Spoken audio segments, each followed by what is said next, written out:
Praise the Lord. സ്നേഹമുള്ളവരെ, വിശുദ്ധ വാരത്തിലൂടെ നാം കടന്നു പോയിക്കൊണ്ടിരിക്കുകയാണ്. നമുക്ക് മാനസാന്തരമുണ്ടായോ എന്നാണ് നാം സ്വയം വിലയിരുത്തേണ്ടത്.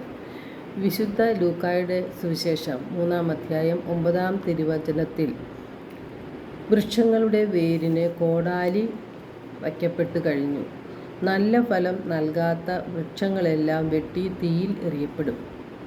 യേശുവിന് വഴിയൊരുക്കാൻ വന്ന സ്നാപക യോഹന്നാൻ വിളിച്ചു പറഞ്ഞത് മാനസാന്തരത്തിന് യോജിച്ച ഫലങ്ങൾ പുറപ്പെടുവിക്കുവിൻ എന്നാണ്. യേശു തൻ്റെ ദൗത്യം ആരംഭിക്കുമ്പോഴും മാനസാന്തരപ്പെടുവാനാണ് ആവശ്യപ്പെടുന്നത്. ഒരു വൃക്ഷത്തെ നാം തിരിച്ചറിയുന്നത് അത് പുറപ്പെടുവിക്കുന്ന ഫലത്തിലൂടെയാണല്ലോ. നല്ല വൃക്ഷം നല്ല ഫലങ്ങളും ചീത്ത വൃക്ഷം ചീത്ത ഫലങ്ങളുമാണ് പുറപ്പെടുവിക്കുക. നല്ല വൃക്ഷം ഒരിക്കലും ചീത്ത ഫലം പുറപ്പെടുവിക്കുകയില്ല. നമുക്ക് നല്ല ഫലങ്ങൾ പുറപ്പെടുവിക്കണമെങ്കിൽ നമ്മുടെ ഹൃദയത്തിൽ അസൂയയും അഹങ്കാരവും സ്വാർത്ഥതയും വിദ്വേഷവും അതുപോലെ കുറ്റം വിധിയും ഉണ്ടായിരിക്കരുത്. കാരണം വെറുപ്പും വിദ്വേഷവും എല്ലാം നമ്മെ അശുദ്ധരാക്കി മാറ്റുകയാണ്. ഹൃദയത്തെ നിർമ്മലമാക്കുകയാണ് ചെയ്യേണ്ടത്. അതാണ് ജോയേൽ 2:13 ജോയേൽ പ്രവാചകനിലൂടെ കർത്താവ് അരുളി ചെയ്യാണ്, നിങ്ങളുടെ ഹൃദയമാണ് വസ്ത്രമല്ല കീറേണ്ടത്. അപ്പോൾ നമ്മുടെ ഹൃദയത്തിൽ ഉള്ള മാലിന്യങ്ങളെ തുടച്ചു നീക്കി ഹൃദയത്തെ നിർമ്മലമാക്കുവാനാണ് കർത്താവ് ഈ വചനങ്ങൾ നമുക്ക് നൽകിയിരിക്കുന്നത്. ജെറമിയ 4:14 കർത്താവ് അരുളി ചെയ്യുന്നുണ്ട്, നിന്റെ ഹൃദയത്തിൽ നിന്ന് ദുഷ്ടത കഴുകിക്കളയുക, എന്നാൽ നീ രക്ഷപ്പെടും. എത്ര നാളാണ് നീ ഈ ദുഷിച്ച ചിന്തകളും പേറി നടക്കുക എന്ന്. നമ്മുടെ ഹൃദയം കാപട്യമുള്ളതും ദുഷിച്ചതുമാണെന്ന് യേശു നമ്മോട് പറയുകയാണ്. യേശു നമ്മോട് മാനസാന്തരപ്പെടുവാൻ ആവശ്യപ്പെടുന്നതും അതുകൊണ്ട് തന്നെയാണ്. നല്ല ഫലങ്ങൾ പുറപ്പെടുവിക്കുവാൻ നമുക്ക് സാധിക്കണം.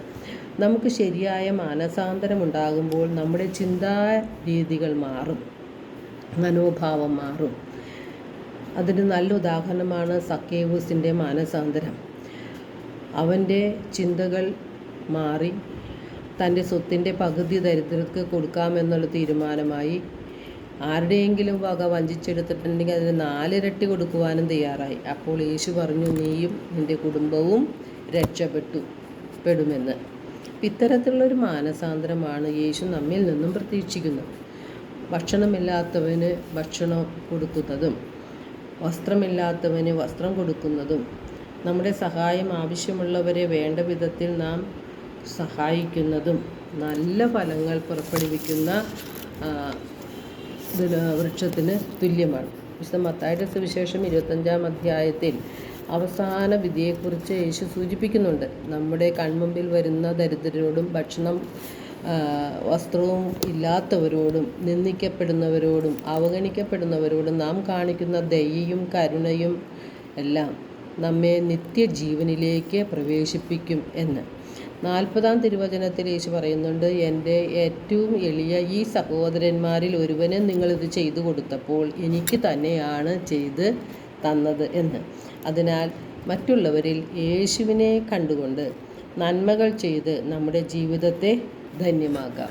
എല്ലാവർക്കും ഒരു നല്ല ദിനം ആശംസിക്കുന്നു. ദൈവം നമ്മെ ഓരോരുത്തരെയും സമൃദ്ധമായി അനുഗ്രഹിക്കട്ടെ.